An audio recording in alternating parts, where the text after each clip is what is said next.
We've done it before. Yeah. We can do it again.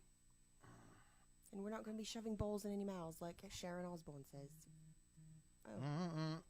That's not me. It says that the Loudini Hard Rock and Metal Circus starts.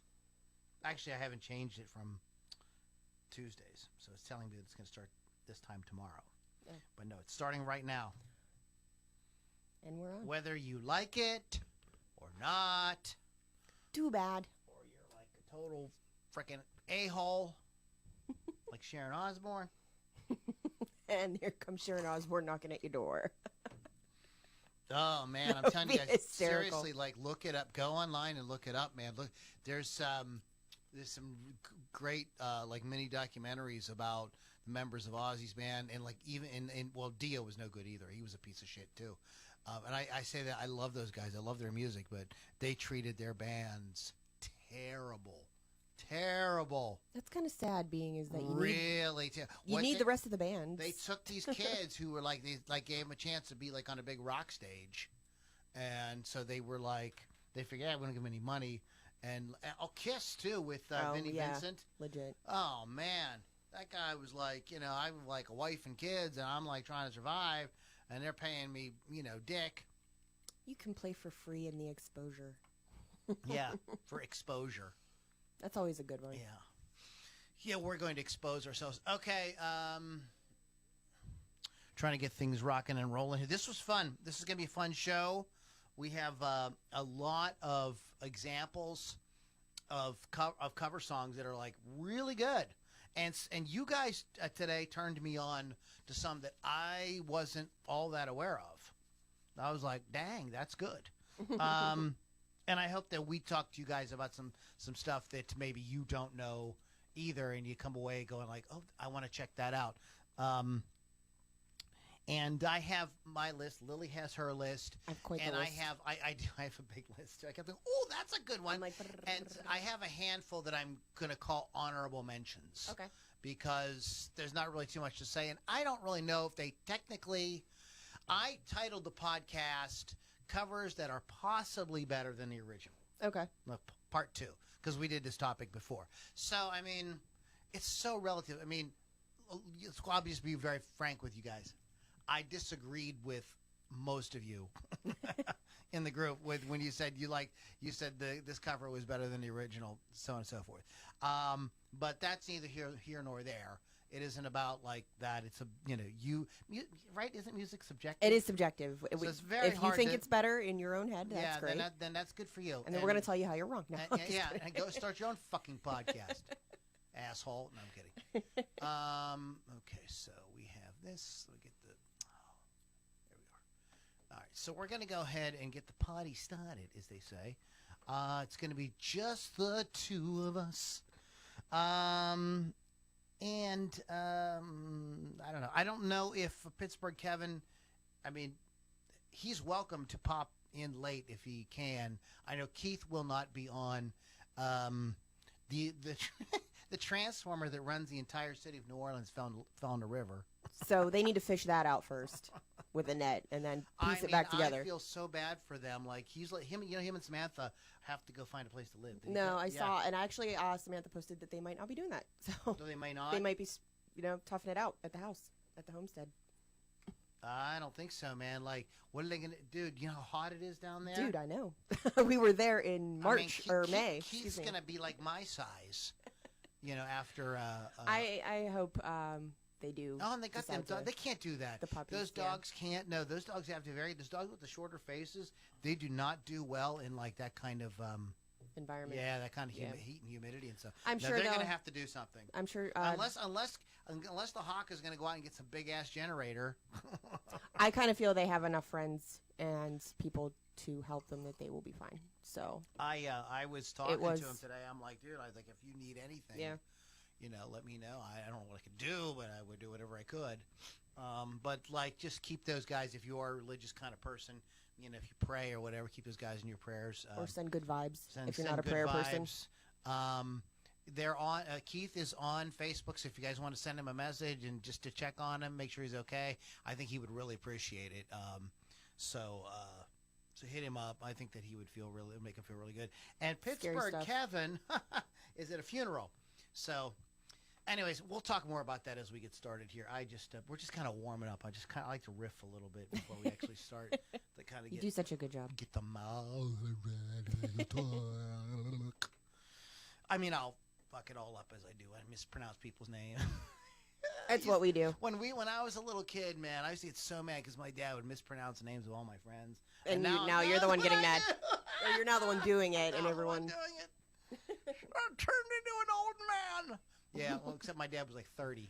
when he was doing that. Like, when did I turn into my father? Oh goodness. Okay, guys, I'm gonna go ahead and start the thing, and I think we're just gonna have a good time tonight. So just chill Word. out. We're just gonna be relaxing.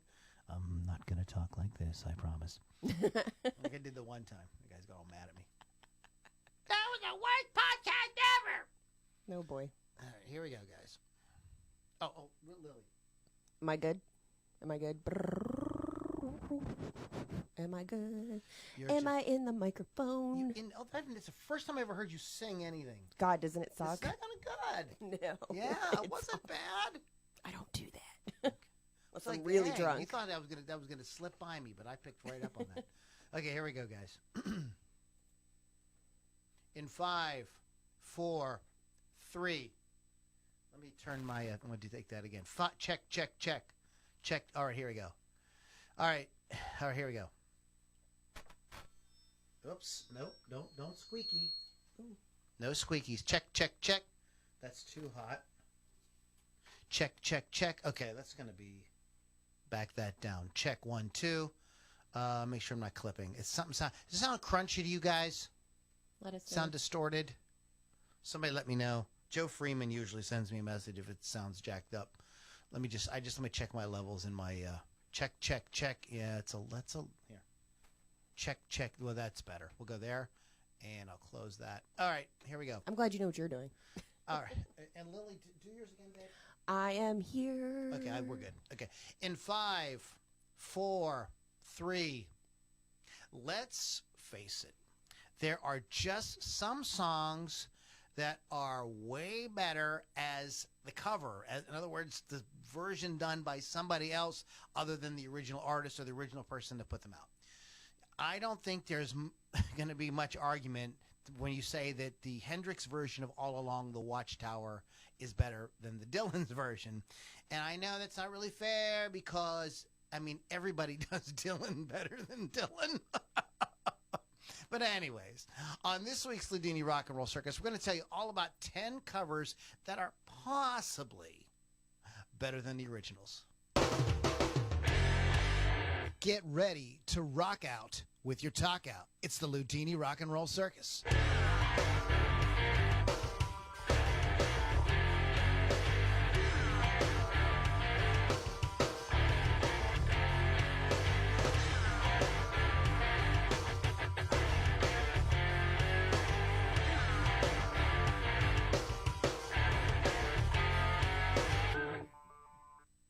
All right, everybody, welcome back to the Loudini Rock and Roll Circus. My name is Lou Lombardi, a.k.a. Loudini. I am your ringmaster. Today, it is a two-person circus. I love two-person circuses. But we used to do this all the time. So, Lily and I are like, I did extra studying today for this because I had a feeling we were going to be short a couple of guys. And we'll tell you all about what's going on with Pittsburgh Kevin and the Hawk here in a little bit. Anyways, it is the Loudini Rock and Roll Circus. Our website is LoudiniRockandRollCircus.com and LouLombardiMusic.com. LouLombardiMusic.com is a really cool link because you get some great free music that you're probably not aware of. That's really great rock and roll. And you get to become a member of my private group on Facebook, the Lou Lombardi's Inner Circle, where we do nothing but talk about music. It's really refreshing. It's a kind of a safe space on the internet for people that just want to, talk about music and not be bothered with all the other garbage out there. So check it out. Go to LouLombardiMusic.com. Shout out to Wolf's Customs Online. Chris Thunderwolf Dotson. They do awesome work on musical instruments, custom painting, hollow flash, all kind of cool stuff. Check them out at wolfscustoms.online, rockrageradio.com. Download the app because it ain't crap. It's free. It's free. Free. Free. Free. Free. It's free falling. Anyways, guys, so go to rockrageradio.com, download the app. You can listen to great guitar-driven rock 24/7. A lot of great shows on there as well. A lot of great jocks, including my good friend here, my sister from another Mr. Lily V6. It has her own show. What is that again? My show is Hot Licks with Lily 6. It is on Thursdays at 6 p.m. Eastern Time, rockrageradio.com. Okay, very simple there. There's an app, like we said, you can download. I love cover. Whoops, that's not Screech. Back this down. I love cover songs. Same. I think they're so neat, like to hear, and I especially love it when the band does some little different take on like the they song. make it their own. They kind of make it their own. Yeah. I was listening today, for instance, I was there's a secondhand songs or something like that. It's a website that tells you all the versions. Yes, of I songs. know that website. I'm very familiar. And there's like 30 versions of Stairway to Heaven. Yes. Now, we're not going to talk about Stairway to Heaven, I don't think. Are you going to talk about Stairway? Okay. But Mastodon, which is a great band, does a version of Stairway to Heaven. Now, look, that the dude's got an amazing voice. They sound great, but it's essentially the Led Zeppelin song. Like, there's really no changes. On the solo, there's a couple of different notes, but even that, like, everything is pretty much exactly the same. And I'm like, you guys sound great, but like if you were playing in a bar, that would be like really impressive. Like, Make it like Mastodon-y. Yeah, like if they got up and did that at a bar, Everybody would love it. Oh my God, that's amazing! Right. But to put it out, I don't know. And in any case, I kind of like it when somebody takes a song and says, what? And that reminds me of, you probably don't have this on your list, so I'm just going to kind of like throw this out there as part of the introduction here. Do you remember in the 90s, there was this whole tribute album craze? There was a tribute to Led Zeppelin. Oh, there was yeah, a tribute to yeah. Hendrix. There was a trip to everybody. There was a huge craze, and there was some really good records and some really neat songs that came out. There was a cover album called Hempilation. And Interesting. it was all about the song. It was all about the great folk and rock songs that were about marijuana. Oh, I didn't know that was a thing. That's why it's called Hempilation. And there's some great, but there's a great cover on there of the Muddy Waters song,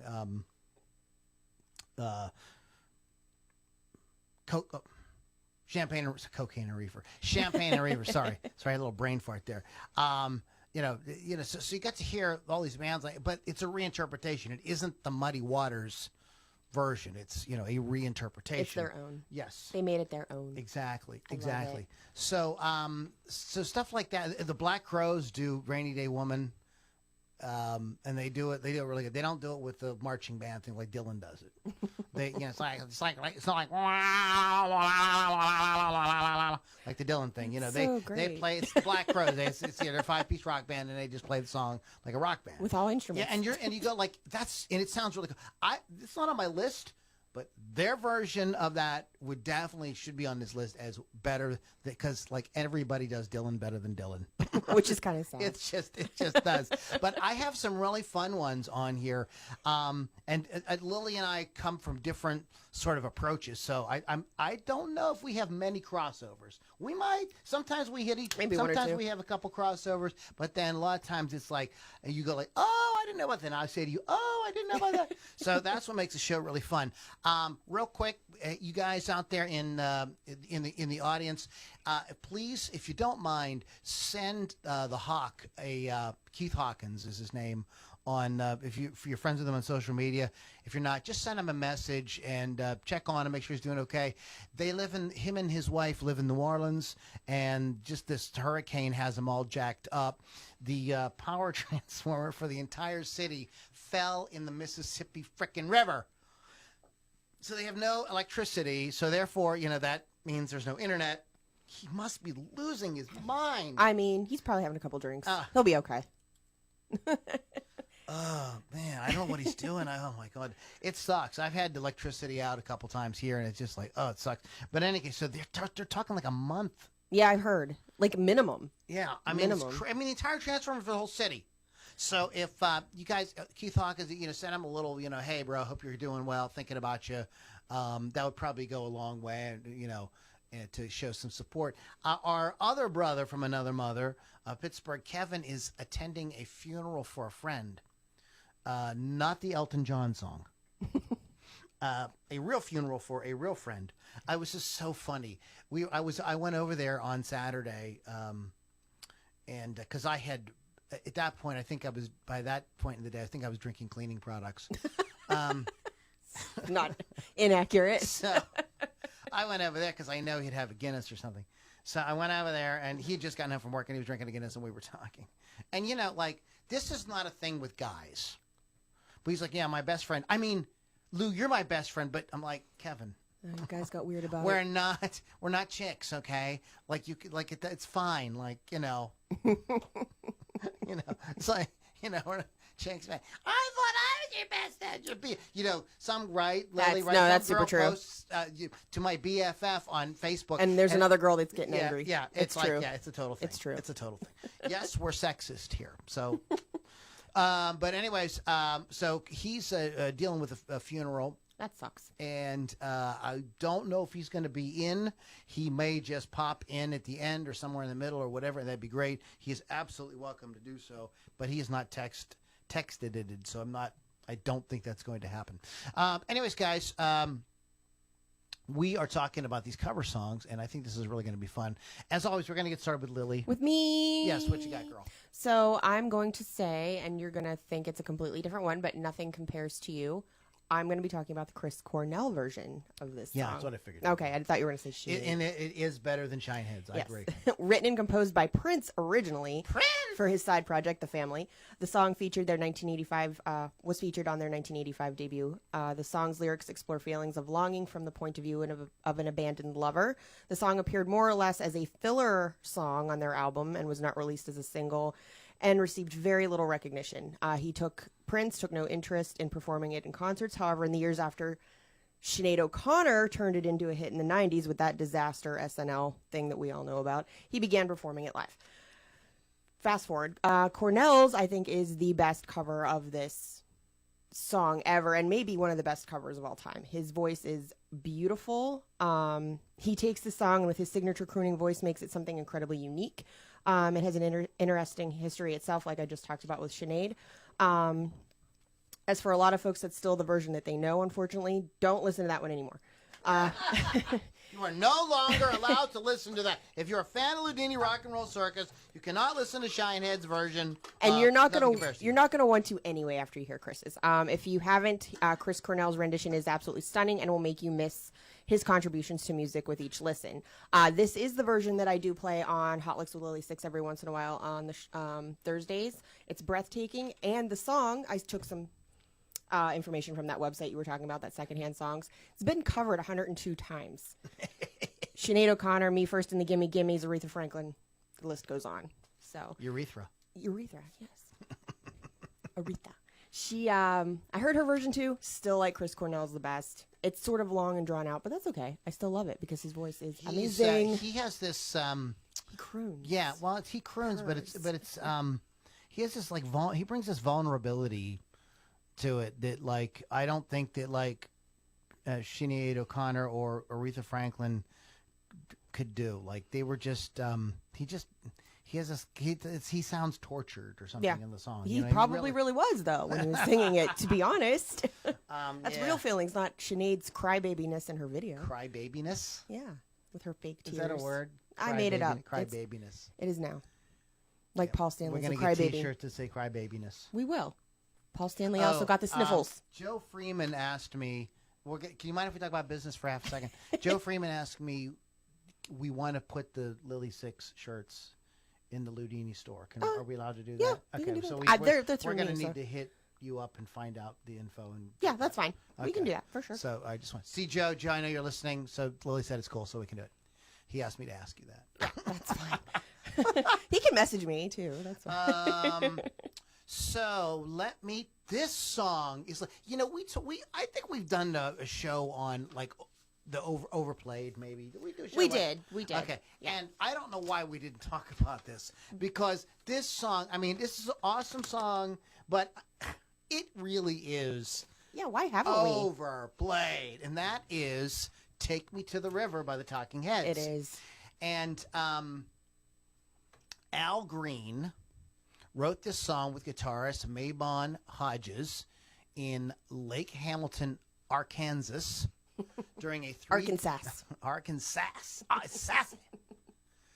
during a 3-day stay at a rented house. Just 2 years after the release of the song, Al Green fully embraced his Baptist roots, became an ordained minister at the Full Gospel Tabernacle in Memphis, Tennessee.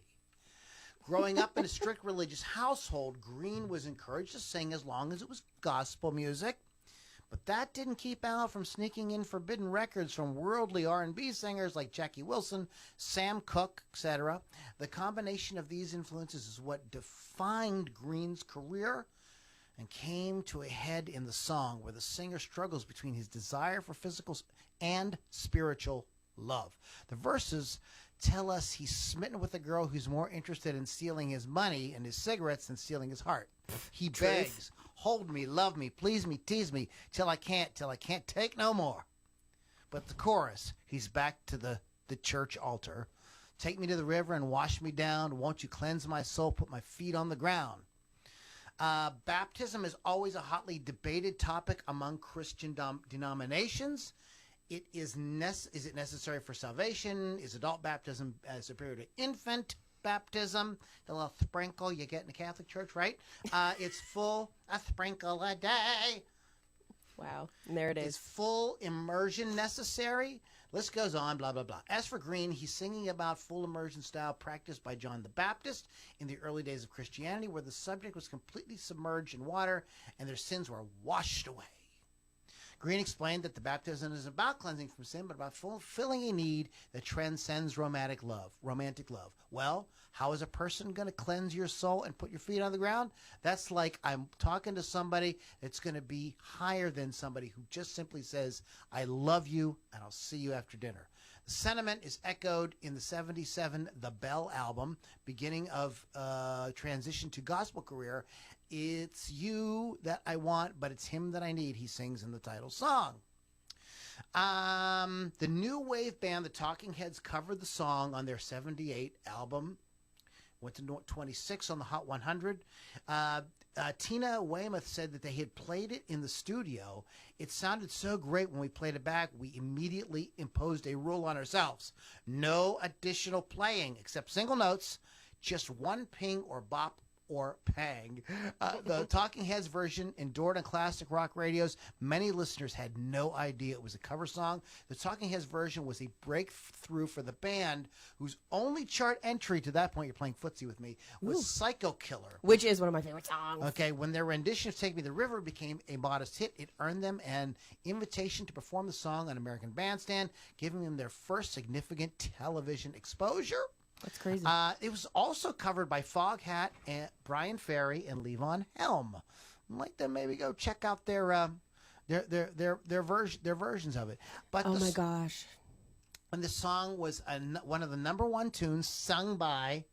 You guys remember Big Mouth Billy Bass? My dad has one of those things. It's an animatronic singing toy representing a largemouth bass that was popular in the early 2000s. Al Green said he received more royalties from the fishy figurine sketchy cover than any other recording of the song. That's great. Wow. A toy. It was a mounted dead fish that sang when you pushed the button. I totally remember it. My dad has one. I remember going into stores and pushing the button and making sure, and the people that work there all rolling their eyes. You were one of those people. Yeah, oh boy, here comes another one of them a-holes. Was it at the Eckerd at the Washington Mall? Because that's where I worked and sold it. It's a great tune, and when they play it, They really rock it out in the concert film Stop Making Sense.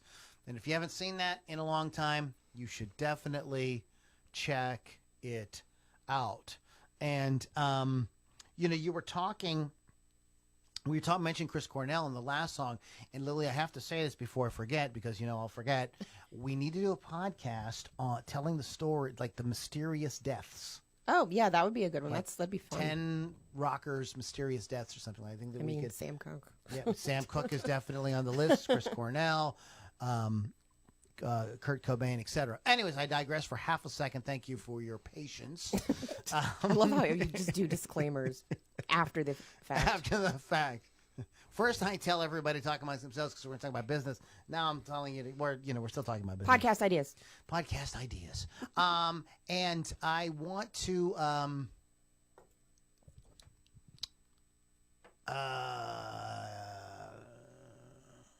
I want to say one more little bit here in regards to the group today.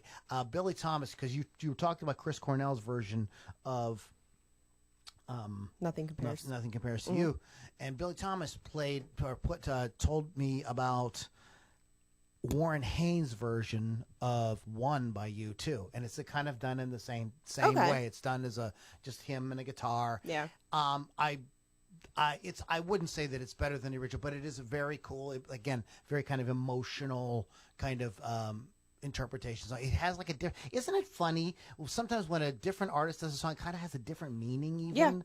Yeah. And that's really what caught my attention about Warren Haynes' version of One and Chris Cornell's version of Nothing Compares to You. It's like they almost become like different songs almost all together. Anyways. No, I know exactly what you mean though. So that was a sort of honorable mention or just a side note. What do you got next, Lily? Higher Ground, originally by Stevie Wonder, but redone by the Red Hot Chili Peppers. Funk song written by Stevie Wonder, which first appeared on his 1973 album Inner Visions. The song reached number 4 on the Billboard Hot 100 and number 1 on the U.S. Hot R&B Singles Chart. Wonder wrote and recorded the song in a 3-hour burst of creativity in May of 1973.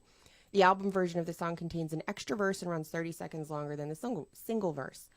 The song lyrics addresses the issue of reincarnation. Wonder commented when he interviewed by the New York Times that basically he would like to believe in reincarnation, so that's why he wrote the song. Red Hot Chili Peppers was bold enough to take on a Stevie Wonder hit, make it their own, and I think, in my opinion, make it better. It's a little heavier, a little rocky. Not only that, it got them a Grammy nomination in 1991. Released as a cover as the first single from their 4th studio album, Mother's Milk. This was one of their hits that helped them achieve mainstream success. Kiedis joked that the reason they covered this song is because it was a debate between this and New Kids on the Block's Hangin' Tough. So they chose Higher Ground. I would love to hear the Red Hot Chili Peppers do Hangin' Tough. Yeah, I think they would probably kick the shit out of that. This version has been featured in films, TV shows, and video games, including Mighty Morphin Power Rangers, Beavis and Butthead, Center Stage, The Fresh Prince of Bel-Air, Walking Tall, The Longest Yard, The Karate Kid, and so on and so on. It has been covered 77 times. Ike and Tina Turner did it once, the Osmonds, Michael McDonald, Eric Clapton, and a couple more, several more. I need to say because Willie Franklin, my buddy, man, we haven't played together in a long time, brother. Great bass player. Mentioned he chimed in on the group today, and it made me think of when we were all in Slick Sammy and we were learning the Red Hot Chili Peppers. Now this was pre-internet, and Good times. we listened to those words and could not understand anything. Vultures trying to be high again. Oh yeah. And so Willie took it upon himself to go find the Sammy Hagar version, the Stevie Wonder version. There might be a Sammy Hagar version. There might Stevie be. Wonder version, and he was like, you can't understand the words on that either. So we had no idea. So Greg sang, again. So that's how we did it. Your solution is wait till it's later on in the night when everybody's drunk and it doesn't matter anyway. Yeah. And nobody in the audience, so they're all just saying, gonna. It's pretty much how it is. Yeah, that was it. That's how it works. Okay, I am going to, this is one of those songs that really, you hear it and you go like, of course this is a Bruce Springsteen song. It has to be. This is. You don't even question it. Yeah, it's a great Bruce Springsteen song. You'd be wrongo, Mongo. Jersey Girl was written by Tom Waits. Yup. Wrote the song about his new wife, Kathleen Brennan. He was getting over a turbulent relationship with Ricky Lee Jones when she came into his life and quote unquote saved him. Aw, Yes. that's nice. Springsteen covered the song in concert on many occasions. He started performing it at a series of shows in '81 at the New Meadowlands Arena in New Jersey. Even though he did not write this, Springsteen feels the character is the same guy from his earlier song, Sandy Rosalita, who has now grown up and got himself a Jersey Girl. I mean, it seems like it would be a Springsteen song for sure, even with the name alone. Yeah, I mean, just under the name Jersey. And I think a lot of people do not know that this is a Tom Waits song. You would be correct, and I'm going to tell you why. There's a newer song called Jersey Girl that mentions the Bruce Springsteen song, Jersey Girl. Yep. And even those people did not realize that it is not his Bruce Springsteen song. Springsteen released this as a B-side of Cover Me. 2 years later, he used the same version taken from a show at the Meadowlands on his box set, 75 to 85. This is one of the few cover songs. What happened there? Did something jumped out of my face? Few cover songs Springsteen released. Usually it was other artists performing his songs. So this is where somebody might, and I'm a giant Tom Waits fan, like huge. I have Heart Attack and Vine. And it sort of slipped my mind, and I had to think, like, is Tom singing a Springsteen song? Like, that's really out of character for Tom Waits, who he doesn't really do covers either. So I'm like, but Springsteen wouldn't sing and it turns out, yes. I need to just quickly mention before I wrap this little segment up that I don't know if this is a better cover or not, but the Pointer Sisters version, "You're riding in my car." Okay. Turn on the radio. That is a Springsteen song. A lot of people do not realize that that is a Springsteen song. And I don't know. That was the bigger hit. Now I have to go back and listen to it. That was the bigger hit, not his. He does it too. He released a lot. He may have done it when he killed the MTV Unplugged series when he came on Electric. I think that they played that on that. I'm not sure. But it is live. And then once it came out, the DVE, that's the local rock station, started playing it and stuff like that. So all of a sudden, this song that was this kind of silly song. In fact, the rock stations in Pittsburgh used to parody this song and have like Elmer Fudd voices singing in it and all kind of stuff like that. And then when Springsteen finally put out his version, it was like, okay, it's the boss. You can't mess with the boss. So just like a little double header there. With a couple of the Springsteen-related stories and songs.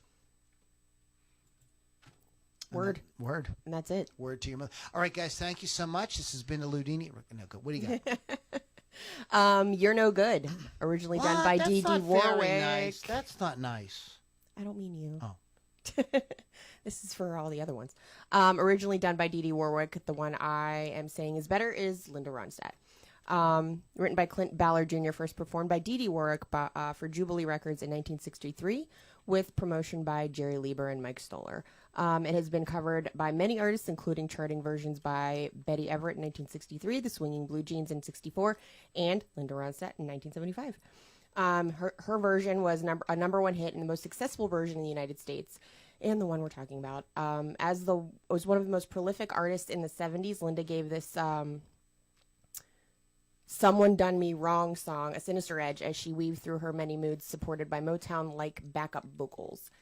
Linda began performing You're No Good to close her live shows early in 73 after her band member Kenny Edwards suggested it to her. She first included it in her set list while opening for Neil Young. And she gave an early televised performance of the song on an episode of The Midnight Special, which was broadcast in December of 73. So I wasn't even born yet, but that's okay. I can't believe you're talking about You're No Good. You're not mentioning the Van Halen version? No. Anyway, others have attempted this, but no one comes close to Linda's version. Dee Dee Warwick's version was not a hit, however the song got around. The success of You're No Good set a precedent for Ronstadt's single releases, which over the next 5 years would virtually all be remakes of classic rock and roll songs. It has been covered 72 times. including by Van Halen and Van Halen too. and Tina Turner, Michael Bolton, Van Halen is on my list here. Elvis Costello, Reba McEntire, and Wilson Phillips, plus more. I like this. Linda Ronstadt is one of these people like Joan Jett who made a career out of other people's songs, and she did a great job. And she did a great job. Blue Bayou. Oh my God! Look, there's chills. I have goosebumps. Her version of that is insane. Her version of Desperado, insane. Just absolutely amazing. I love her. Singer. Just one of those voices, and she was very easy on the eyes, especially to 13, 14-year-old boys.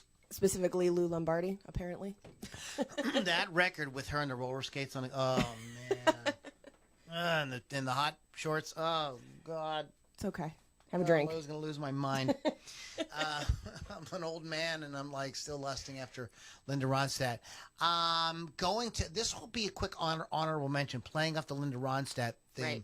I'm not going to go into too much detail. After the Gold Rush, the Neil Young song. Okay. There is an awesome version of it by Trio. And Trio is Dolly Parton, Emmylou Harris, and Linda Ronstadt. I love all them. And they really bring out, I mean, the way they do it, it's almost like a hymn. I mean, when you hear it, you're like, shit, this is a kind of religious song. Like, it's like, wow. I mean, well, those are three fantastic voices, yeah, right and the there, way, but the way they, yeah, and they're, yeah. If you've never heard, Trio did 2 albums, and you know, the singing is amazing. But there are a handful of magic moments, and that is definitely their version of After the Gold Rush. You should check it out. Is it better than the original? Well, you know. It has a different. That's something I want to talk about. This is apples and oranges. Let's talk about this a little bit Okay. because you were talking about the Red Hot Chili Peppers thing, and I think some people, if it rocks, well, our audience is more of a rock audience. So if it kind of rocks harder, they're gonna like it better. That's the better version. Yeah. There are times though where I don't think it doesn't need to rock harder, and I'll give you an example. And Bill Damiano, I'm going to pick on you for a minute. Oh, and he's watching too. But you mentioned Build the Scene. Bill Damiano, check out Bill's website and podcast. He's a great dude, great podcaster. But you mentioned the cover of Cats in the Cradle. Was that Ugly Kid Joe or? Yes. Okay.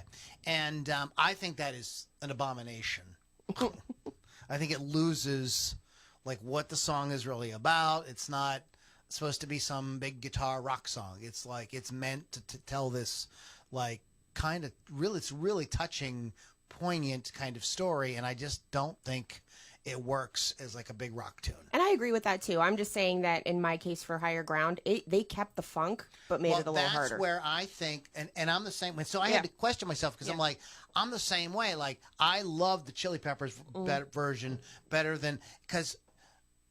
I just think it's just edgier. Yeah. And I kind of like that. And they still kept of, the funk version. Yeah, no. And it's a Stevie Wonder. I mean, so it's going to be Stevie Wonder. Come on, dude. Like, he's amazing. So it's a great song. And they brought this like edginess to it, which I think is really great. So but I don't necessarily think that always makes the song better. Correct. It's just what I'm trying to say. I got you. So, that's you. Is it my turn? Yeah, because you were just doing an honorable mention. Okay, horrible mention. What time is it here? Oh, we got a lot of time. Do you want me to talk about the audience yet? I'll do it. I'm going to get into this. This is a song that I freaking love. This might be one of my if I had to make a top 100 playlist, maybe even a top 40 playlist, this song would definitely be on it. It was written by Randy Newman, the nephew of Academy Award-winning composer Lionel Newman. The song is about a party that left a bad taste in the writer's mouth. The drug scene was fairly new to American middle-class youth at that time. Newman explained in a 2017 interview with Rolling Stone, it's a guy going to a party and he's a little scared.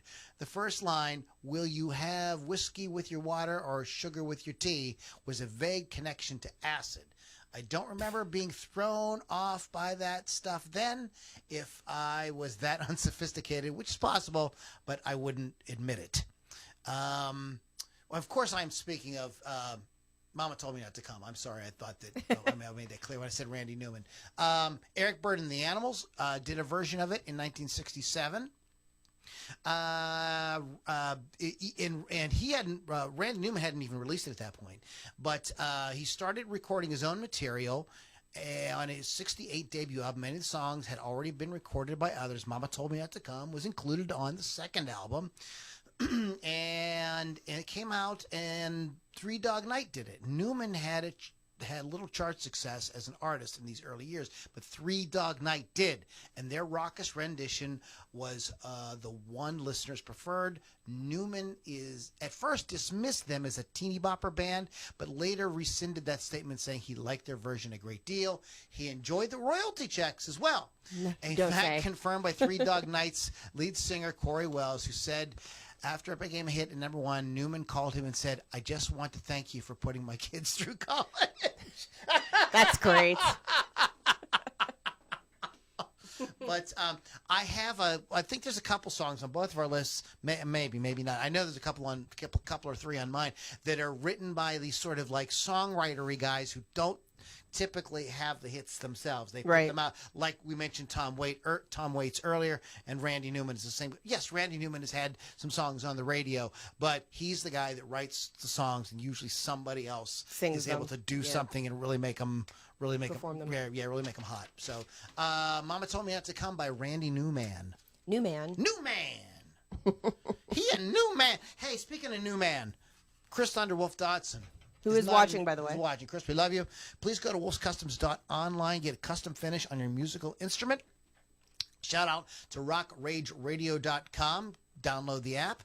And Loudini Rock and Roll Circus.com and LouLombardiMusic.com. At LouLombardiMusic.com, you get access to some great music, as well as our private group, which when you hear us talking about people during the podcast, those are the folks that are in our group and they're hanging out with us live. And I think Lily wants to do some shout outs. Yes, we have Chuck Morrell, Todd Kane, Keith Hawkins looked like he was watching for a minute, maybe he still is, Chris Thunderwolf and Raven, Brady Novotny, Bill Damiano, Vince Ornato. Is that his name? Yep. Okay. And that is it. Vince Vince is so knowledgeable. He's first of all, he's a great artist, but he's so knowledgeable about music. He posted these 2 long posts in the group today about Ray Charles. Nice. And how Ray was he took these old songs and kind of updated them and had big hits with them, sort of introduced like a new generation to like old folk music. So check it out. It's another reason you learn a lot in the group. A lot of people will post versions of songs you haven't heard, or even bands you don't know about. Maybe stuff you forgot about, like, oh crap, that was a great song. I do that all the time. So, it's a cool place to hang out for stuff like that. Thank you, Vince. So let's move right along. What do you got next, Lily? Next, and I can't stress this song enough. I like to talk about it as much as possible. It's not Iron Maiden, surprisingly, but and there's that. The Look, originally done by Roxette, currently done by Animal Drive, and which is fantastic, but we'll get into that. So, I will tell you, I 1,000% agree. It is a better version. I do love it, and I do love Roxette. But song by Swedish pop duo Roxette. It was released in early 1989 as a 4th single from their second studio album, Look Sharp. It became an international hit and was one of the most successful singles of 1989. It topped the charts in 25 countries and was the first of their 4 number ones on the Billboard Hot 100. When The Look was about to be released in Sweden as the 4th single, an American exchange student from Minnesota named Dean Cushman returned from Sweden and urged his local top 40 radio station to play the song. So that is how they got their American market. Kind of cool. Blah, blah, blah, blah, blah. Anyway, and while I do love this version and the song in general, never thinking it could be topped because it's Roxette and they can do no wrong, out comes the band Animal Drive, creating a very hard rock and better version of the song, including some metal wails and killer guitar work. It was released on the 2019 album Back to the Roots, along with some other covers that the band has done, but this is by far their best cover that I think they do. Totally blew me away from the very beginning, and I can't think of his name right now because it's a very foreign-sounding name. I'm sorry. Lundgren. That is not it. Alexander Goodenough. I can't remember his name, but his wail at the very beginning hooked me like nothing. How about no, I know it. It was Gerard Depardieu. It was not Gerard Depardieu. That man is a large man, and this guy is not. Jelly Suck, I think it was. No, that's wrong too. Speaking of large. Anyway, it's been covered 25 times in total. Barbie, no, not that one. Bop and Beach, Freshman 15, A La Carte, and a bunch of overseas type bands have covered this song. So, Sweet. but Animal Drive is my That favorite is very version. good. I'm not sure. I don't know too much about that band, but just go Animal Drive on Spotify, and it's all there. They have this great, great covers. There is. That's gonna take me back, man. I'm gonna have to find one for you guys. Kevin and I played this band on. I cannot remember their Canadian band, with a female singer, and they have an album out where they just do the Canadian rock band songs that influence them, and they play Rush, of course. They play April Wine.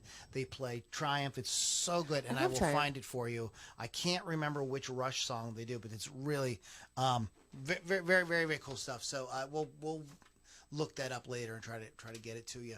I've been dying the whole night to talk about this. Talk about it, and I love this song. It was not on my list, but I love it. Ironically, not something to talk about, but Thing Called Love by Bonnie Raitt. A lot of people know this song but not because they ever heard the original version by, again, this is like a Gary Newman, like Tom Waits, John Hyatt. Mm-hmm. The only song the song that most people would know that John Hyatt does is Perfectly Good Guitar. That did get some rock radio play, and Have a Little Faith in Me is in Hope Floats or something like that. It's in a lot of songs, actually. It's in movies. In a lot of movies. And there's a bunch of different versions, so people know those two songs by him. But he's one of these guys that writes songs that other people do, and they end up having big hits with them, and this is an example of that. Like most of Hyatt's tunes, this one was a hit for someone else. In this case, a major factor in the revival of Bonnie Raitt's career.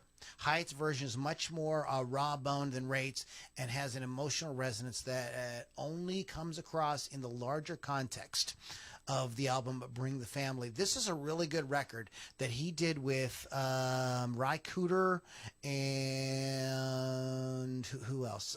Jim Keltner.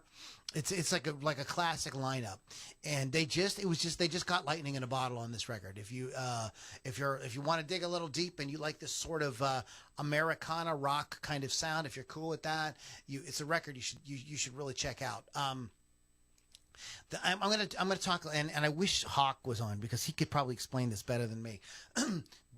Bonnie Raitt's version, the whole song swings. It's all with a swing feel. John's version, the verses are straight, the chorus is swing. It is really crazy. That's really unusual. There's very few songs that do stuff like that where they have that kind of feel change, and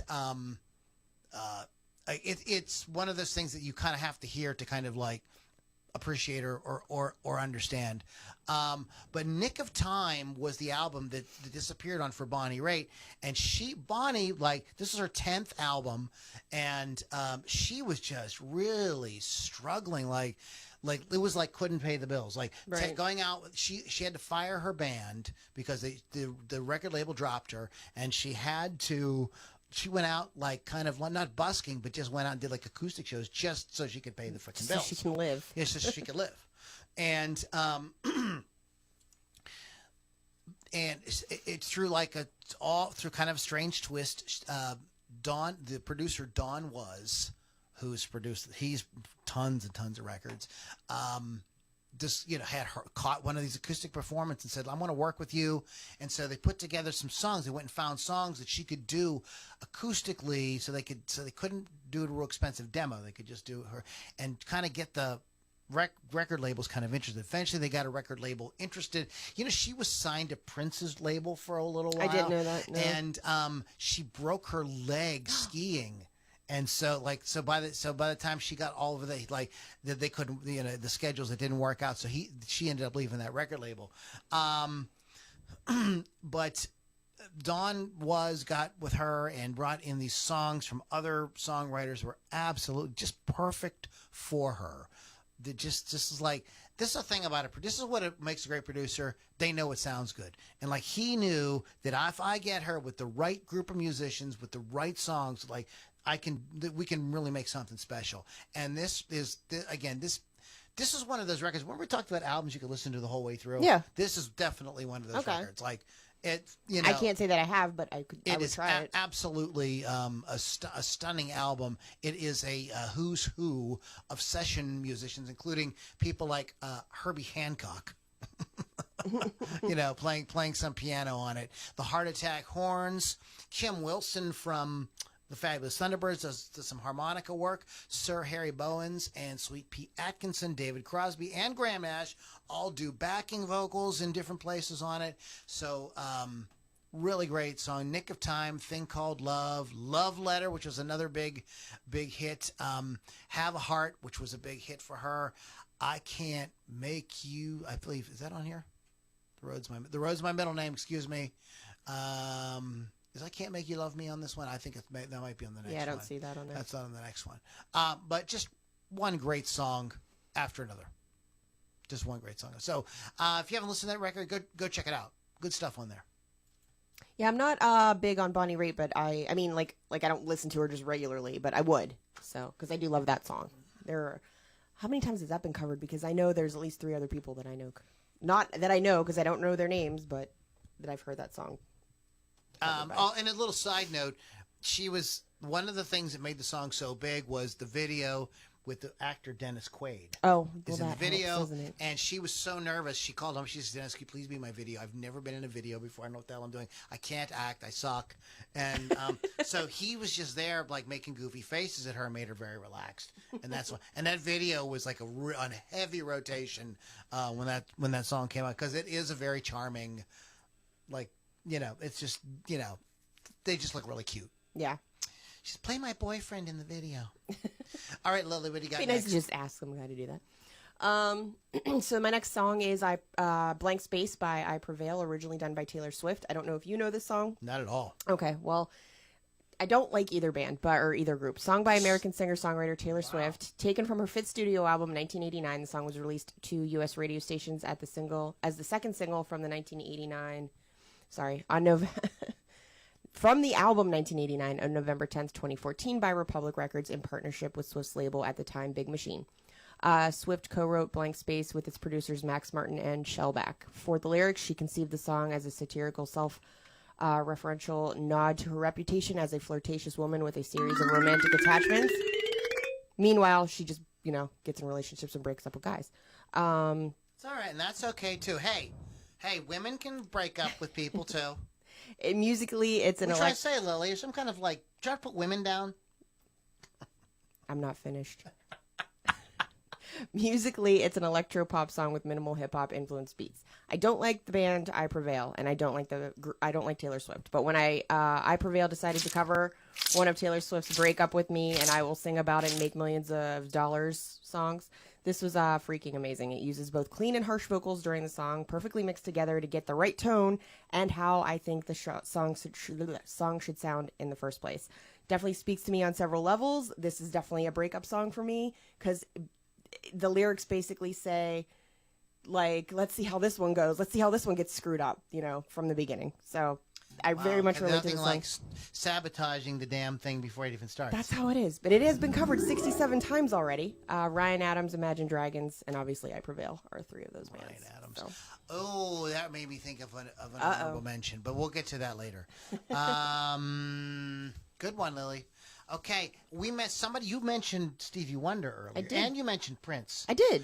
But I had forgotten. I knew this was a Prince song, but guys, listen, I'm thinking and talking about music all the time, so you have to cut me some slack here. His brain's all over the place. I Feel For You. Prince wrote the song and released it on his second album in '79. Chaka Khan's version uses more instrumentation and an array of production elements that aren't present in Prince's more stripped-down original. The song is sung in the first person, so the lyrics about being in lust with someone are gender neutral and translated well to a female singer. The distinctive rap made the song stand out. It certainly grabbed your attention when it came on the radio with the stuttering staccato. Mel, who was a rapper for Grandmaster Flash and the Furious Five, did the rap. The previous year, he rapped on the hit White Lines. Oh, Melly Mel. Okay, yeah, I know. Melly Mel, is that it? That's how we used to say it. Okay. Stevie Wonder plays harmonica on the track, by the way. Nice. He recorded the same day he attended Marvin Gaye's funeral. Oh. Well, that sucks. And Stevie Wonder, and there's another connection of Stevie Wonder to Chaka Khan, is he wrote the first hit for Chaka's band Rufus. Tell me something good. He wrote Tell Me Something Good. That is a Stevie Wonder song. So again, that kind of carries into who did it better kind of thing. Mm-hmm. Late in the 80s, it was very common for raps to show up in pop songs, but in 84, rap was still very much a novelty to most listeners. The genius of the song was how it integrated Melly Mel's part without scaring off the pop audience. To do this, producer Arf Marden, specified that the rap have a theme of love with no hip-hop cliches like money and cars. It was also kept short, 8 lines, Mel rhyming about Chaka Khan and how he digs her. The stutter at the very beginning also helped, making the section more comical and less aggressive. Marden came up with the stutter by accident. He explained to NPR, as we were mounting the recording onto the main master, my hand slipped on the repeat machine. So it happened to be Chaka, Chaka, Chaka, Chaka, Chaka Khan. And we said, let's keep that. That's interesting. That's cool. I like it. Chaka Khan had no idea that they were going to put rap on the song. The day after she recorded her vocals, her producer, Arf Marden, surprised her by playing it for her with a Melly Mel's rap. Chaka hated it and couldn't stand hearing her name repeated over and over in the song. Marden convinced her it would make the song a hit. The downside is that Chaka was confronted by people rapping her name in imitation of the song, which drove her nuts. She probably knew that was going to happen. So for the rest of her life, people go up to her, Chaka, Chaka Khan, Chaka, Chaka, you know. I'd have hated my life too. Oh my God. After that. I get it. I'm with Chaka Khan on that. Oh my goodness. Chaka's label, Warner Brothers, was pursuing her for a hit since her previous solo albums did not sell well. She and her producer, Arf Marden, decided to appease the label and give them their hit. They were afraid that if they didn't deliver, the label would make Chaka record with another producer. Marden had produced Bette Midler, Aretha Franklin, Dusty Springfield, so he could coax a hit out of a diva when he set his mind to it. He worked with Chaka to give the song a very contemporary arrangement, which meant a lot of synth and faster tempo than she was used to. The strategy worked, and the record company had their hit. So, it was selected after a representative of Prince's publishing company sent it to him on a cassette. Chaka said she was a big Prince fan and had been thinking about recording it for a while. Oh, interesting. And when they ordered her to make a hit, she remembered it. So, anyway, there's a million things about it. You guys can look it up for yourself. But super fun song. I do like that one. Yeah, I roller skated. Oh, anything that Prince has done, obviously, is cool. Chaka Khan. Chaka. Oh, yeah, that's a different song. Yeah, she hates her whole life. What a cool thing that happened, though. Like, it's a really, I don't know. You guys in Rockland are probably like, "Why are you talking about that? Get off that! Talking about some rock and roll." So, no, actually, we're getting quite the compliments tonight. So I will give that to Lily to get you back to rock and roll. Lord, I apologize. It's okay, Louie. Anyway, we're going to talk about Walking the Dog, originally done by Rufus Thomas, and then redone by Aerosmith.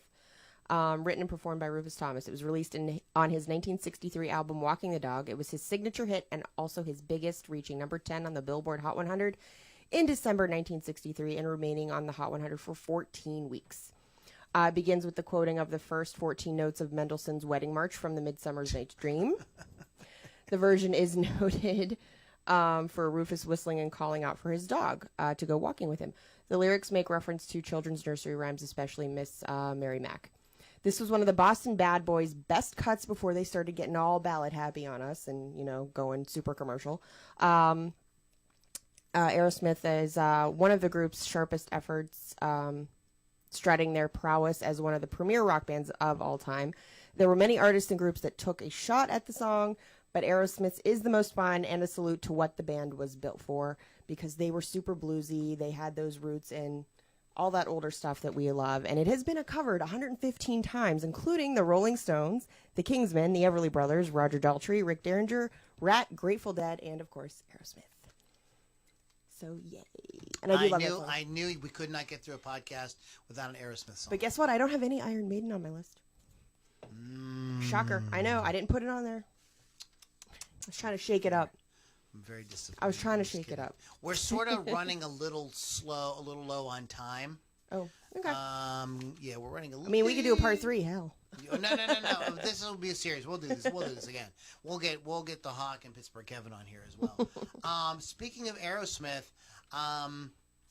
real quickly, I'm going to kind of do these kind of quickly. Okay. Come Together, not by Aerosmith, but by Gary Clark Jr. from the Justice League movie, which is terrible, but Zack Snyder redeemed it a little bit with the Snyder Cut. But that is one of the best things about this movie is Gary Clark's version of Come Together. Nice. It's sick. I mean, I was like, Billy Thomas posted that today, and I was like, I'm always funny about Beatle covers. I'm like, because the Beatles, man, come on. Like, they are the Beatles. The Beatles are the freaking Beatles. And somebody posted any song that somebody covers by the Beatles. I didn't quite agree with that. But I have to say, Gary Clark's version it's insane. I have to hear very, it. Very cool. I have to hear it to make a decision because right now I'm at Aerosmith's It's version. huge. It's just got this giant production on it. Go ahead. Let's go through kind of quick without too much. Okay, well, Helter Skelter, originally done by the Beatles, but then done by Motley Crue. It was an early heavy metal influenced song. Paul McCartney wanted something heavy and dirty and gritty, so they did it with Helter Skelter, and Motley Crue went and did it after that because Nikki Sixx was obsessed with Marilyn Manson. He wanted to do a song that was associated with him, and even the You mean Marilyn Manson? Charles Manson. Sorry. I was like, wait a minute. I'm like mixed up here. Sorry. Even the picture disc for the song featured a photo of a fridge with the title written in blood. So he was that obsessed with Charles Manson's whole story. So that's why they redid the whole song. So, boom. Good. Covered 82 times. Good pick. I'm going to pick one that I think some people might disagree with me. Dirty Deeds. I'm not saying this is better than the original, but this is I'll call it like an honorable mention. I love this one. Joan Jett's version of Dirty Deeds with the slide guitar solo. This is what I love about it. She brings something different to it. She's not like, well, we'll just do AC/DC. It doesn't sound like AC/DC. AC/DC is a really interesting band because the songs are easy to play, but the band itself is hard to cover because of the sound. There's just a certain with the sound that those guys make. So she doesn't even try to do that. She does this kind of bluesy version of it. It's more haunting. It's really, really good. And that slide guitar solo is freaking kick-ass. Go, Joan. So I'm just going to throw – we all know Dirty Deeds. One of her better covers. Yeah. Bon Scott or Angus Young wrote the song, and he said that there was a cartoon in Australia when they were growing up, and there was this dastardly kind of cartoon character, and he had his motto was "Dirty Deeds Done Dirt Cheap." That's where it came from. That's cool. Yeah. We got like 4 minutes. Do you want to do any birthday things, or do you want to just keep going? Let's run down a few more. Okay. I also have Come On Feel the Noise, originally done by Slade. We've talked about this whole album. Quiet Riot redid it. They brought it to America because Slade just did not have that edge to make it in America. So when Quiet Riot did it, they brought them sort of over here. It was one of their biggest, I think it was their biggest hit, actually. One of the greatest videos, even one of the greatest one-hit wonders. They've had so many, accolades on this song. Originally, lead vocalist Kevin DuBrow was dead set on not covering the song because he wanted the band to write every song on the album. In addition, he was not a big fan of Slade. Instead, the band decided to try to cover the song as badly as they could, so the label would refuse to release it, and it was their biggest hit. And a year later, Quiet Riot would score another hit with another Slade song, Mama, We're All Crazy Now. Have you heard Quiet Riot's version of All Day and All of the Night? I have. I don't like it. I don't like it either. No, I just They should have gave up. And so this brings me to another. You know what, guys? I hope you don't mind. I'm not really on any schedule, so if Rock Rage needs to cut it off or whatever, that's totally cool. John, Gigi, you guys are awesome. Thank you so much. But we're gonna continue for a little bit. You good? I'm good. You good? I have more White Claw back there if you want to. Well, I saw. So, I took inventory when I got here. oh my God, I don't have to get to the show. What am I gonna do? What am I gonna do? But what did you just messed me up? Oh, Quiet Quiet Riot, Riot. All Day and All the Night by the Kinks. I want to just quickly talk about the because Van Halen has done their share of covers, right? Dancing in the Streets, Yes. Pretty Woman. I think they're kind of a little bit lackluster. I want to talk about their version, though, of You Really Got Me. I think it's fantastic. I think it's great, too. And I understand why a lot of people feel that it is superior to the Kinks version. I thought that for many years, too. But in my old age, I have come to appreciate the Kinks sort of like fuck you version with this kind of almost, I don't want to say sloppy because they were a good band, they were a tight band, but it was like this kind of what the Stones were able to do. Stones are kind of like it sort of feels like they're being sloppy, but they're not really being sloppy. Right. They can really play. They're just I saw a moth. Okay, Moth. Moth And they really have that thing on their version, their version of it. They have that punk rock attitude kind of thing that Van Halen that's just not what they do. I always say Van Halen's kind of like the heavy metal Beach Boys. They're the party band. Yeah, they're super party and it's great vocals, slick. Very California. Very California. So I'm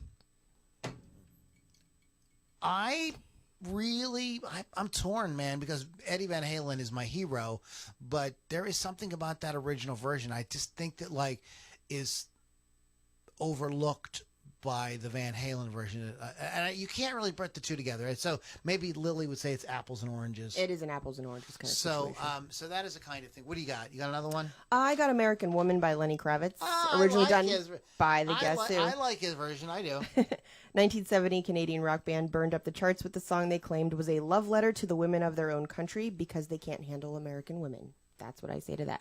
It was later released in March 1970 as a single backed with No Sugar Tonight, and it reached number 1 for 3 weeks, commencing May 9th on both the United States Billboard Hot 100 and, I don't know, something else, I didn't write it down. Kravitz later recorded for the soundtrack for Austin Powers, so he did it specifically for a movie. It was released as a single and was later included in the 1999 reissue of Kravitz' album 5.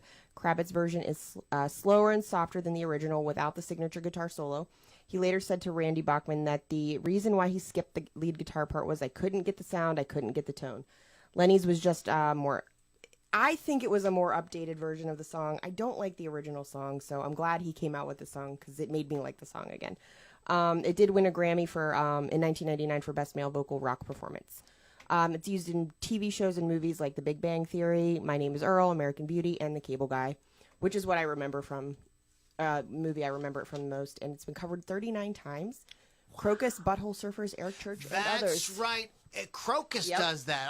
I had forgotten that Crocus does that song. Have you heard their version? I have heard their version because I heard it today. I kind of like their version. It's heavier. It is. I still prefer Lenny Kravitz. I don't know. There's something about his voice that I like better. No. I get it. Lenny Kravitz is an amazing singer. The guy from Crocus, he rocks, but Lenny Kravitz. Okay, did you hear what I said? Lenny Kravitz. I heard it. Just Lenny Kravitz. Like 3 times. Like you're going to summon him like Beetlejuice. Lenny Kravitz. Oh, he's showing up! Ah! Play us a song. Real quick, or not real quick, Only Women Bleed. I heard it live. And it's Alice by both. Cooper, it's an Alice Cooper song. And I want to talk about this song because this is one of the this would be another podcast, the top 10 most misunderstood songs that aren't, people went off on some tangent and thought it was about something. They calm down, see, no, you're losing your mind. It's written. Contrary to what many listeners, I want to go through this because I think a lot of people do not understand what the song is about. Contrary to what many listeners believe, this is not about menstruation. Men can't say that word. And it does not advocate domestic violence. It's not about Moonblood. There's a metal band. Cooper is singing about how women bleed from the heart, mind, and soul. Several feminist groups protested this song, but it's actually a sympathetic look at domestic abuse. It's a rare song where Cooper doesn't try to shock, but takes the side of the victim. Dick Wagner, who co-wrote the song with Cooper, told us it's really a song about domestic violence. It was misunderstood when it first came out. It was supposedly about a women's period, but it wasn't. It was about a woman's subservient position in society to a man. I'm a firm believer that women are the superior sex. Okay. Only Women Bleed was a liberating kind of song.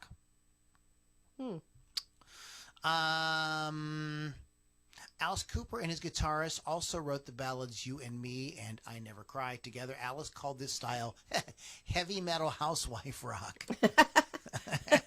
And he explained in an interview with Cream, Creem, I did those songs totally out of spite.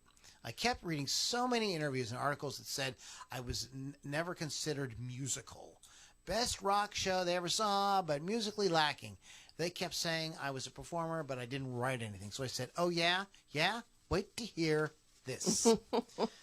This ballad was the centerpiece of Alice Cooper's Welcome to My Nightmare tour and his biggest hit from the album. Cooper performed the song with a single dancer and it remained part of the stage show for many concerts in the ensuing years. Alex told Mojo, I didn't realize it would end up a woman's anthem. I just needed a ballad for Welcome to My Nightmare. So why are we talking about the song? Because Lita Ford does an amazing version, and it's fantastic. It is. It's really good. I think that like the song.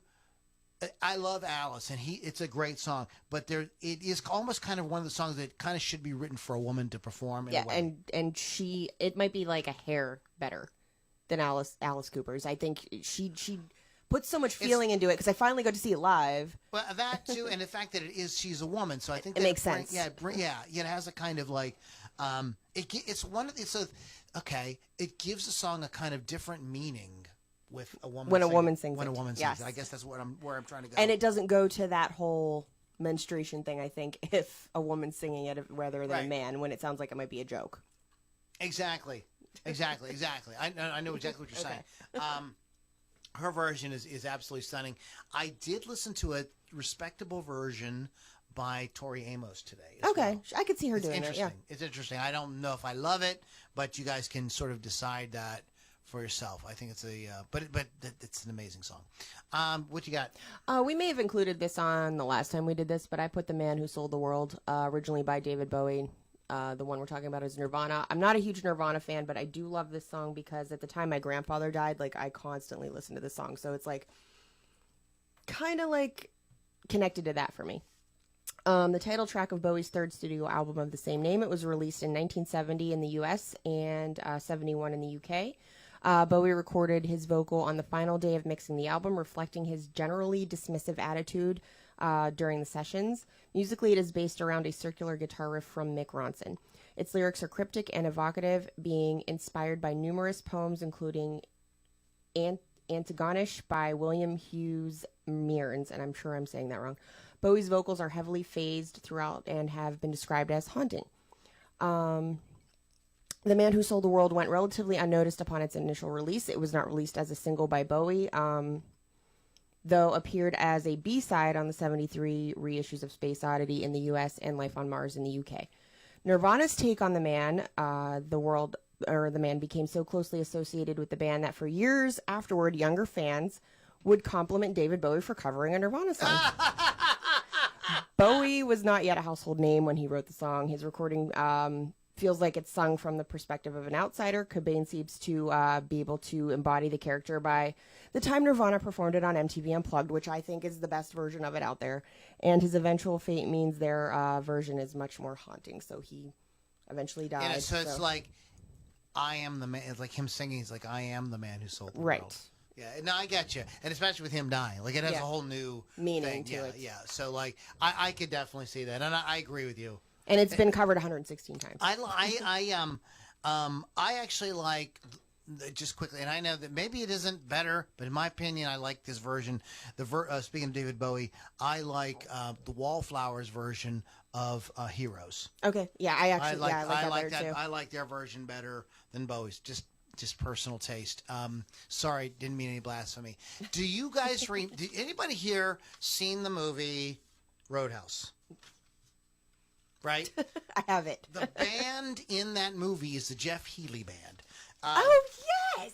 I totally forgot about that. Jeff was a dynamite blues guitar player, and he was also a jazz trumpeter. A lot of people don't know that he was a accomplished jazz trumpet player. And he played a very unique guitar style where he played a regular 6-string guitar, played a Stratocaster, but he played it almost like it was a pedal steel. He laid it down flat, and then he fretted, pressing the notes down with the left hand. I don't know if he did any actual slide work or not, but anyways, that was his technique. It was give him a unique sound.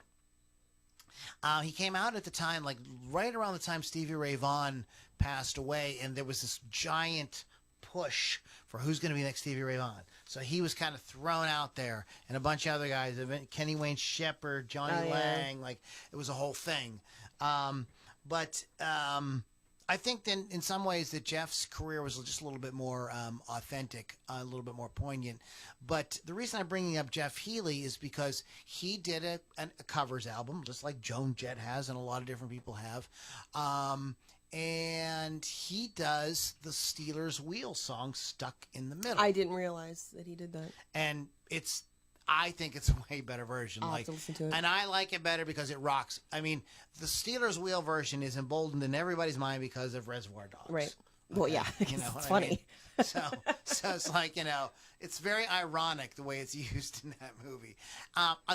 Do you guys know the song Baker Street? Yes. Jerry Rafferty? Yeah. Jerry Rafferty also wrote Stuck in the Middle. He's singing on it. That's who Steelers Wheel was. It was Jerry Rafferty and Joe Egan. Nice. A lot of people did not realize that. The song was about his, like, sort of, he said it was written as a Bob Dylan, like, parody of Bob Dylan's paranoia about the music business. It ridiculed the industry with lyrics like, "A clown said left me jokers right here, I am stuck in the middle with you." To Rafferty's utter disbelief, his parody, composed as little more than a joke with a little catchy pop arrangement, struck gold, selling more than 1 million copies. The song reached a new generation of listeners when Quentin Tarantino used it in the notorious ear-slicing scene in the 1992 movie Reservoir Dogs. Sorry, I hate to laugh. It's so morbidly funny. Yeah. And anyways, it's very the Jeff Healey version it's just like it's just a song he picked. I like the song, and it's got really good crunchy guitars, got great guitar solos all over it, as you would expect. So check it out if you've never heard Jeff Healey's version. You got anything else you want to talk about? I have one last one, and Sure. it's sort of an obvious one, but Proud Mary, originally done by CCR. Ike and Tina Turner. I'm sorry, kills it every time. Especially when she's like purring the first lyrics out, and then all of a sudden she shreds it to freaking bits. And on the rail. yeah, she shreds it to bits in a good way. Turned into a funk rock vamp with Tina and the Ikeettes delivering gospel influenced vocals. It's primal and it makes you get up and dance. And we all knew Lou will dance to it if he's drunk enough. I agree. I forgot about this. I was thinking of Bob Seger's version of Fortunate Son. But I do. This is a good example of a cover. I mean, really, the Ike and Tina Turner version. I mean, no such crazy, but it's a kind of country-ish. Yeah. You know what I mean? Just kind of gently rolling down the Mississippi. Which is fine. It's and great. It's fine. But you're right. Ike and Tina, man, they bring an energy to it. They heard something in it. They were like, well, I think we can do it like this, and they were absolutely right. Yeah, absolutely right. Just a couple of more honorable mentions. Just like Bob Dylan, almost anybody can do a Sex Pistols song better than the Sex Pistols. But I think Megadeth's version of Anarchy in the UK is better. It's absolutely way better than the original. Well, they can sing. And I think this is a cool updating of song. I don't know if it's technically better, but this is a good updating of the song, and that's Hair of the Dog, the Guns N' Roses version. It's a kind of good updating. It just, it's a good kick-in-the-ass rock and roll song, and they just brought that more modern kind of production to it. You know what I mean? Axl sings his ass off, of course. Slash. I mean, what can you say about that? And I'm just trying to think if there's any other ones that there's a gazillion. I want to refer you guys to a couple things.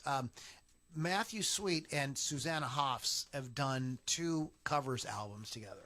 And Oh, if really? you I haven't didn't know heard that. them, you should go check them out, as well as Tommy Shaw and Jack Blades as Which- Shaw Blades. Everybody should be They checking have that out. really great covers albums. So we're gonna do this again because there's a million of them that are so cool and so fun to do. Dear Mr. Fantasy by Big Sugar, which somebody brought up on the in the group today, and I listened to that. That's totally respectable. There's just too many to freaking mention. I really appreciate everybody who chimed in today with suggestions and ideas, a bunch of which I'd never heard. I sent you guys. Did you see that cover of Easy Lover that I sent you guys? No, What? sorry. Why do you not look at texts?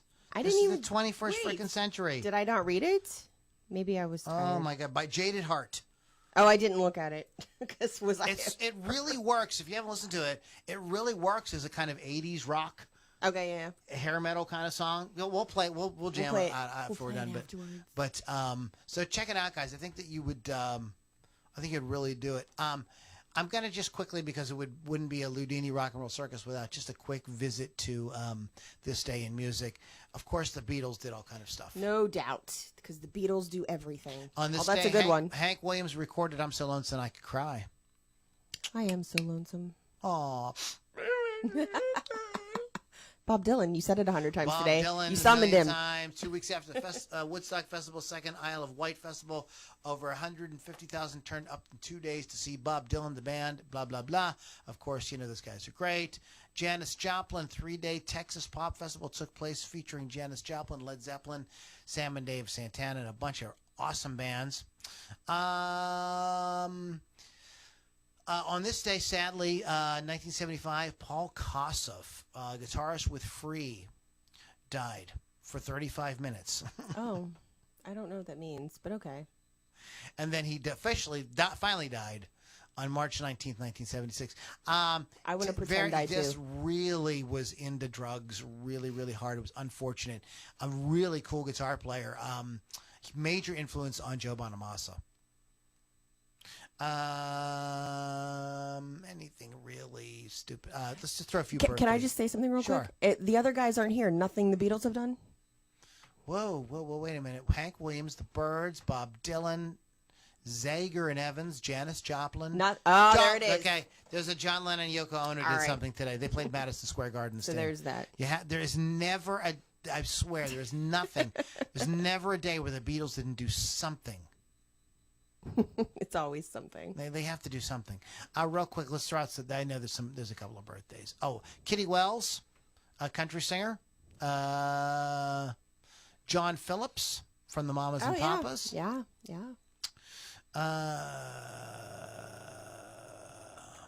Boy, not too many. John Moody, who worked with Whitesnake for a little while.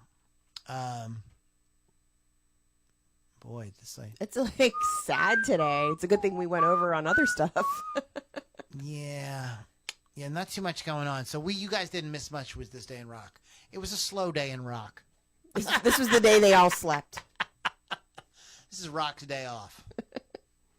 Okay, guys, thank you so much for hanging out with us. Lily, remind the kids at home again how they can check you out, what you got going on. I am on rockrageradio.com, where you can download the free app. My show is Hot Licks with Lily 6. It's Thursday, 6 p.m. Eastern Time. And my next Lily 6 is live Saturday, September 18th at the Subalpine. Loudini Rock and Roll Circus.com and LouLombardiMusic.com is where you can get all kind of Loudini swag and cool stuff and get exclusive music and exclusive conversation. So check that out, as well as a shout one more time to wolfscustoms.online and rockrageradio.com. Guys, this has been a lot of fun, right, Lily? Did you have a good time? I always have a good time. And we didn't run out of stuff to talk about, without the other guys here. So, I'll real quick, guys, one more time, if you see the Hawk online, give him a shout out, ask him how he's doing. You guys, some of you guys out there, feel free to just shoot him a supportive message. I know that him and Samantha and the pups are dealing with all kinds of crap. major screw up right now with where they're living with the hurricane and everything. So, all right, guys, have a great week, and we'll catch you all on the next Loudini Rock. Oh, I wanted to add one more thing. God. I'm trying to figure out like a good sign off like thing, you know what I mean? Okay. So I think I'm going to do this. And remember, as Viv Savage said, have a good time all the time.